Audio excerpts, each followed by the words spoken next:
Hello, c'est Estelle et je vous retrouve aujourd'hui pour vous faire une palle de l'automne. Alors je sais que nous sommes déjà techniquement le 24 octobre et que l'automne est genre à la moitié. C'est pas grave, j'ai envie d'orienter mes lectures dans le mood de l'automne, dans le mood un petit peu spooky, cozy vibes, et surtout il y a 2-3 livres qui me font trop envie avec ces vibes là, donc je me suis dit hello, pourquoi pas vous en parler. Je vais faire un vlog pour les 3 catégories de livres dont je vais vous parler. C'est un peu ma manière aussi de vous faire l'introduction des vlogs de lecture qui vont arriver. Je vais répartir ces livres en 3 catégories. Premièrement, on a les paranormaux un petit peu cozy, un petit peu spooky. Ensuite, on a la catégorie fantasy. Why not? Il y a 3 de mes fantasy que j'attends le plus cette année. Et enfin, nous aurons les dark romance. Halloween, serial killer et compagnie. On commence du coup avec les paranormaux spooky, too cute. My roommate is a vampire de Jenna Levine. Est-ce que c'est la fille du mec de Maroon 5? Je ne sais pas du tout. C'est un YA dans lequel nous allons suivre une fille qui a l'impression que son roommate est un vampire parce qu'elle trouve des poches de sang dans le frigo, chose qui n'est pas tellement normale. Ça ajouté au fait qu'il dort toute la journée, qu'il soit hyper froid, qu'il parle pas beaucoup et tout, les soupçons se soulèvent. Rien que ça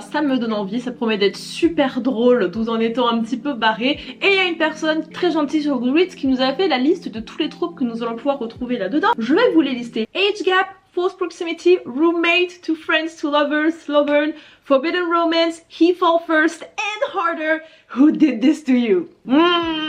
Si on enlève peut-être le age gap parce que ça va peut-être faire des vibes un peu chelou de je suis immortelle, j'ai genre 105 000 ans et toi tu en as 18. À part ça, j'adore tous ces tropes. Le deuxième livre de cette catégorie qui me fait aussi très envie par son nom, A Witch Guides to Fake Dating a Demon. Est-ce qu'on peut applaudir la couverture que je trouvais aussi hyper chouette? On est sur une petite romance paranormale très fun. À ce qui paraît dans celui-là, il y a quand même un petit peu de spice et je crois comprendre que l'accord commun de faire le fake dating est lié à leurs familles respectives qui leur mettent une espèce de pression. Je ne sais rien d'autre. Il est pas hyper bien noté sur Goodreads, il a 3,7, mais bon, j'ai envie de savoir ce qui se cache derrière cette histoire qui, à ce qui paraît, vaut le détour en termes d'humour. On peut vraiment rire pour de vrai en lisant cette histoire, donc forcément, moi j'ai bien envie d'avoir un good ha. Le dernier livre, il s'agit de The Dead Romantic de Ashley Poston. Celui-là, c'est Alice qui me l'a recommandé. On va aussi l'histoire de Florence qui est ghostwriter, donc en gros elle écrit le livre de quelqu'un mais sans que ça se sache, et après l'auteur publie le livre mais c'est pas vraiment lui qui l'a écrit. Elle est appelée par sa famille pour revenir dans sa ville natale afin d'assister à un enterrement. Et c'est l'enterrement de qui? C'est l'enterrement de son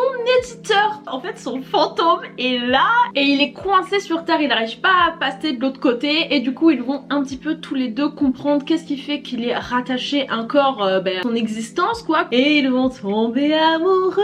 Pareil, il y a un peu des vagues de famille Adams avec la famille de Florence qui sont tous un petit peu glauques, et j'ai vraiment vu de très bonnes reviews sur celui-là. Les gens ont particulièrement insisté sur le fait que le rythme n'était pas vraiment un rythme de romance traditionnel et que c'était hyper original dans l'intrigue et la manière dont le couple se forme, donc je suis intriguée. Voilà les amis, on a un vampire, des sorcières, des démons, des fantômes. Je crois que on a vraiment tout ce qu'il nous faut pour passer un bon Halloween. Maintenant les amis, il est temps de parler des fantaisies que je veux absolument lire cet automne/hiver, on va pas se mentir. Clairement je vais les lire au fond de mon lit avec un plaid alors qu'il fera noir dehors, c'est vraiment le mood que je préfère. Threads of Powers, le nouveau tome de la nouvelle saga compagnon de Shade of Magic de Victoria Schwab. J'ai acheté ça et en fait j'avais pas vu mais c'est signé, j'ai gagné un livre signé. Je ne sais rien de cette nouvelle histoire, je l'ai acheté clairement parce que c'était dans l'univers de Dark Shade of Magic qui est une de mes trilogies de fantasy préférées. 7 ans après que les portes entre les différents Londres se soient fermées, il y a une rébellion dans le Londres rouge qui est toujours menée par Rai, et on va suivre l'histoire de Kozika qui est une enfant Antari. Donc Antari c'est les personnes qui sont capables de voyager entre les différents Londres. Ce sont des personnes qui sont extrêmement rares et du coup extrêmement protégées mais en même temps constamment en danger. Ensuite toujours les points de vue de Lila et Kel, et le troisième point de vue je suppose que ce sera Tess qui est une jeune femme qui en soi n'a rien de particulier mais qui se retrouve mêlée à toutes ces histoires d'Antari, et elle a des pouvoirs assez uniques. unique. Je pense que c'est tout simplement la suite en fait de A Darker Shadow Magic. Donc je crois pas trop m'emballer si je vous dis que vous devez avoir lu la saga Shadow Magic pour lire celui-là, parce que clairement si on repart avec Lila et Kel, bah, ils ont déjà eu 3 tomes. Et écoutez, ça s'annonce repartir dans une autre épopée avec de la magie, des méchants, des guerres, des rois, des royaumes. J'ai très hâte et j'espère que ça va me plaire et me mettre dans l'ambiance tout aussi rapidement que Shadow Magic ça l'avait fait. Et il faut savoir que Lumen n'a pas chômé puisqu'il est déjà traduit et déjà sorti en français. Il y a une conclusion de saga qui sort cette année et dont je vais me jeter dessus. A Curse for True Love, le tome 3 de Once Upon a Broken Heart, qui est pour le moment ma saga préférée de 2023. J'ai lu ça en février, ça en avril. Si jamais ce livre est incroyable, ce sera officiellement le meilleur truc ever que j'ai lu cette année. J'ai tellement d'attentes pour ce tome 3. Vous imaginez pas à quel point tout le monde est juste impatient. C'est dans un monde un petit peu paranormal, féerique, à la Tim Burton, où il y a toutes les créatures du monde qui existent et qui sont mélangées, où la magie est complètement what the fuck-esque. Et on suit l'histoire de Evangeline qui a passé un pacte avec le prince des cœurs. Elle est obligée de le suivre partout dans toutes ses affaires parce qu'elle a une dette envers lui, sauf que lui c'est un prince qui est sans cœur et qui l'utilise à ses fins. Mais la petite Evangeline, au fur et à mesure des tomes, elle a commencé à se rebeller et à reprendre du poil de la bête, et c'est le personnage principal féminin qui pour moi a eu l'évolution la plus belle, parce que tout en étant restée elle-même, cette fille un peu innocente et un petit peu désespérée qui a passé ce pacte dans le tome 1, elle est quand même devenue cette meuf hyper badass mais tout en gardant sa douceur, et franchement j'aime les personnages comme ça. C'est la nuit. Bonjour, il est 13h. La fin du tome 2, on se sait, c'était juste le truc le plus déchirant de la planète et j'ai un petit peu peur puisqu'il y a un trope que j'aime pas trop d'habitude. Le tome 3 va tourner autour de ça et je sais pas comment je vais le prendre. Vraiment, accrochez-vous au tome 1. C'est un peu barré, la plume est hyper poétique, hyper hyper lyrique et tout. Il peut se passer tout dans ces livres. Le système de magie est infini, clairement. Il y a une originalité et un travail du world building. Moi, m'épouse tout. Enfin, la starlette de cette année, évidemment, il faut parler de Dark Air, le tome 2 de Dark Ride de C.S. Packet. Vous vous rendez compte que ces 3 livres-là sortent en l'espace de 1 mois et demi. Genre, comment est-ce qu'on va survivre en fait? C'est le premier tome de la nouvelle saga de fantastique, un peu paranormal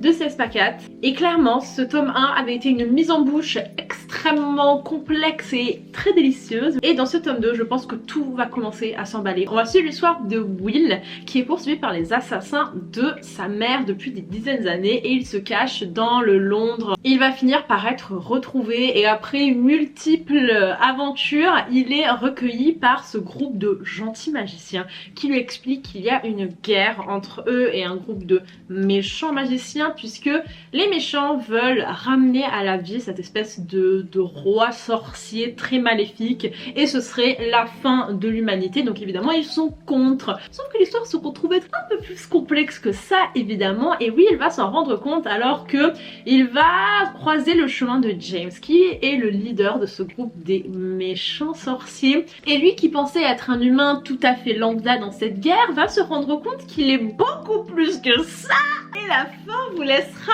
enthousiaste, enzopopotin. C'est d'une richesse que je peux même pas vous expliquer parce que je ne l'ai pas compris entièrement. Je pense qu'il faut lire ce livre 2 fois pour réussir à capter tous les indices que C.S. Packet te laisse. Clairement c'est immersif et la romance se met en place mais lentement. C'est un tome 1 et ça reste young adult. Ce tome 1 c'était la balade, on est allé tout doucement. Moi je veux que ça explose et surtout je veux comprendre. Et enfin les amis, nous allons clôturer cette vidéo avec les dark romances. Il y a 2 choses qui m'ont tapé dans l'œil récemment grâce notamment à l'alliance et à la propagande de Sarah et de Cam qui nous ont donné envie de lire la saga de Cora Reilly, Born in Mafia Chronicles. Ce sont des dark romance mafia et j'en ai pas lu beaucoup dans ma vie, donc je vais m'attaquer au premier tome qui je crois n'est pas le meilleur. Du coup j'ai aussi pris le 2e tome au cas où, qui à ce qui paraît est déjà super cool. Je ne sais strictement rien. Qui dit dark romance dit que forcément dans ces livres on va avoir des relations qui ne sont pas des exemples de relations saines. On a des gens qui vivent dans des univers très différents de la normale, c'est la mafia, il se passe des trucs hyper sanglants, on passe des accords, des mariages arrangés, etc. Les gens ont des vies pas super calmes, on a des personnages traumatisés, tout ça forcément crée des relations qui peuvent être toxiques ou qui peuvent être malsaines, où ça se passe pas tout doux, et du coup il faut savoir avant de s'engager là-dedans que ce n'est pas un idéal de couple, absolument pas. La dark romance c'est vraiment pas pour tout le monde les amis, il faut les lire en étant hyper conscient, mais quand elles sont bien faites ça peut être un vrai délice. Personnellement j'ai mes autrices chouchoutes et Cora je la connais absolument pas donc je veux regarder. La deuxième dark romance il s'agit d'un tome 3 parce que j'ai déjà lu tome 1 et 2, il s'agit de The Emperor je crois de Runix. Encore une fois c'est une saga de mafia. Les deux premiers tomes c'était sympatoche, j'avais pas non plus été époustouflée, mais ce tome 3 à ce qui paraît est vraiment différent et vraiment super. On a un couple qui est différent dans ce tome 3, du coup forcément j'ai envie de voir et je me souviens un petit peu des personnages. Pareil je vous ferai un petit vlog spécial Dark Horror avec ça, mais Tilicol me manque. Tilicol me manque de ouf. Tilicol, tu veux pas tu balances un autre livre là au lieu de balancer un spin-off de 1000 baisers pour un garçon, un autre Ada Segment par exemple, putain. Et voilà les amis, c'est tout pour cette palle automnale. J'espère que certains titres ont peut-être attiré votre attention, n'hésitez pas à me dire si jamais aussi il y en a certains que vous avez déjà lu et peut-être me dire Estelle surtout pas, ne lis pas ça. Donc je signe le pacte aujourd'hui que je vais lire tous ces livres avant la fin de l'année. Je compte sur moi pour faire vraiment ces 3 vlogs parce que c'est un truc maintenant que j'aimerais de ouf développer sur ma chaîne, c'est des vlogs de lecture à thème. Ça n'empêche pas qu'il y aura quand même des updates lecture plus posés pour ceux qui préfèrent regarder plutôt les updates lecture. Je vous fais des gros bisous et je vous dis à plus tard pour une prochaine vidéo. Bye bye.